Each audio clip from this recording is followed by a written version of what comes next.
ন্যারেটিভের যুদ্ধে আমি যদি মোশন অফ দ্য ডিবেট বলি, বামেরা জিতছে, এবং আমি নির্দিষ্টভাবে কোনো পার্টি কোনো সংগঠন না বলে বলছি রাষ্ট্রবাদী হিন্দুত্ববাদীরা হারছে, ডাহা হারছে, কিভাবে ডিফেন্ড করবেন? দেখুন, প্রথম কথা যেটা সেটা হচ্ছে যে কেবলমাত্র ন্যারেটিভের যুদ্ধে নয়, আর আপনি বলছেন যে সমাজ মাধ্যমে, শুধু সমাজ মাধ্যমে নয়, এই যে কালচারাল মার্কসিজমের জাল, সেটা কেবল সমাজ মাধ্যমে নয়, এই মূল ধারার যে সংবাদ মাধ্যম তার অনেকটাই জুড়ে আছে।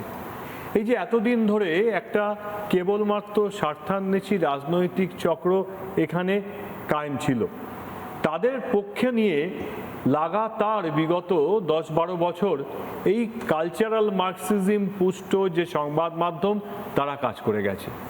তারা ভারতবর্ষ, এখানকার সংস্কৃতি, এখানকার ভাবনা সেই সম্পর্কে কিচ্ছু বলেনি।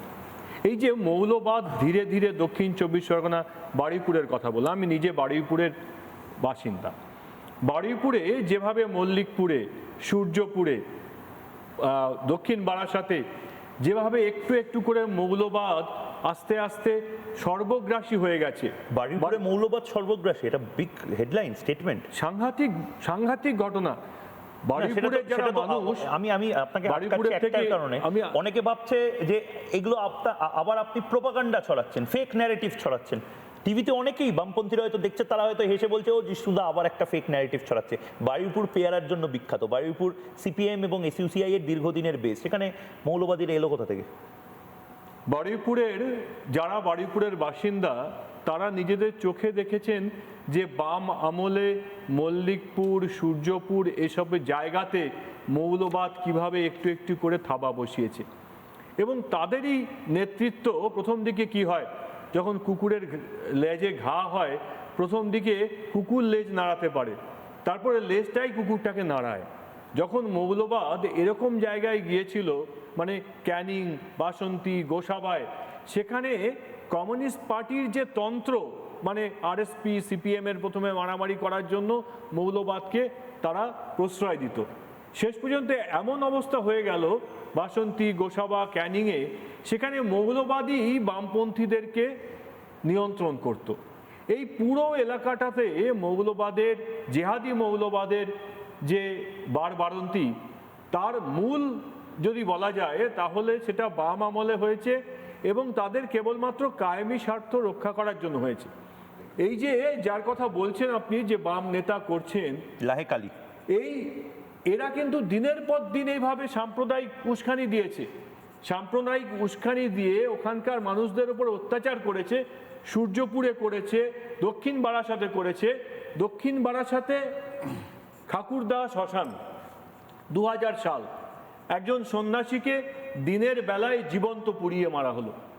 আমি আবার বলছি, দক্ষিণ বারাসাতের ঠাকুরদা শ্মশানে একজন সন্ন্যাসী, তাকে দিনের বেলায় পুড়িয়ে মারা হলো বাম আমলে। একাধিক ঘটনা ঘটেছে, মানুষের ওপর অত্যাচার করেছে জিহাদি মৌলবাদ, তাকে সমর্থন করেছে, তাকে উস্কানি দিয়েছে বাম শাসকেরা। আজকে যারা বলছেন, যে নেতাদের কথা বলছেন, তারা এই মৌলবাদকে আবার নতুন করে উস্কানি দিতে চাইছেন, কারণ তারা জানেন যে মৌলবাদী শক্তি তাদের হাতে যদি আবার আসে, এবং শেষ পর্যন্ত কিন্তু আমি আবারও বলছি যে বামেদের শেষের দিকে তাদেরকে ওখানে, যেমন ওই উদাহরণটা দিলাম আমি, যে শেষ পর্যন্ত বাম শক্তি মৌলবাদকে নাড়াতে পারতো না। মৌলবাদীরা ঠিক করতো যে বামেদের আরএসপি এবং সিপিএম এর মধ্যে ঝগড়ার কি মীমাংসা হবে।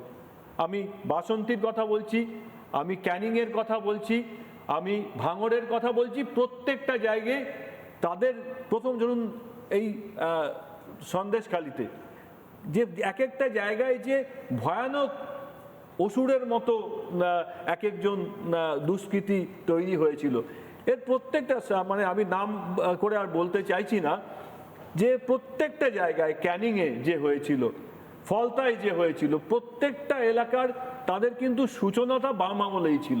কিন্তু এগুলো আপনারা বলছেন বটে, রিপাবলিকে বলছেন, বা আপনারা নিজেদের পরিসরে বলছেন, সাধারণ মানুষের মধ্যে তো এটা মানে ছড়িয়ে দেওয়া হলো যে আরএসএস এই ধর্ষণের সাথে যুক্ত, বিজেপি এই ধর্ষকদের ছাড়িয়েছে। যারা আরএসএস কে কাছের থেকে দেখেছেন, দেখুন এই যে সারা ভারতবর্ষ জুড়ে রাজনৈতিক ক্ষেত্র, শ্রমজীবীদের ক্ষেত্র, শিক্ষার ক্ষেত্র, ছাত্রদের ক্ষেত্র, প্রত্যেকটা ক্ষেত্রে স্বয়ংসেবক যেখানে আছে সেই সংগঠনই 1 নম্বর জায়গায় আছে। কেন আছে? কারণ মানুষ ওই কালচারাল মার্কসিজম পরিপুষ্ট সংবাদ মাধ্যমের কথা শোনেননি, তারা নিজের জীবনে আরএসএসকে দেখেছেন, তারা নিজের জীবনের একজন স্বয়ংসেবককে দেখেছেন, তার উপরে তাদের নিজের ধারণা তৈরি করেছেন। বারুইপুরের মানুষও আরএসএসকে নিজেদের চোখের সামনে দেখেছেন। বারুইপুরের মানুষও জানেন যে একজন আরএসএস বা আরএসএস এর স্বয়ংসেবক সাম্প্রদায়িকতাও ছড়ায় না, আর এরকম ঘৃণ্য কোনো কাজের সঙ্গে কখনো কোনো দিনই জড়াবে না। বেশ, আমি দেবাশিস ঘোষ। নানা ধরনের কন্টেন্ট দেখার জন্য লাইক করুন, শেয়ার করুন আমাদের ফেসবুক পেজ, সাবস্ক্রাইব করুন আমাদের ইউটিউব চ্যানেল। পাশাপাশি অন্যান্য ব্রেকিং নিউজের জন্য অবশ্যই চোখ রাখুন রিপাবলিক বাংলায়।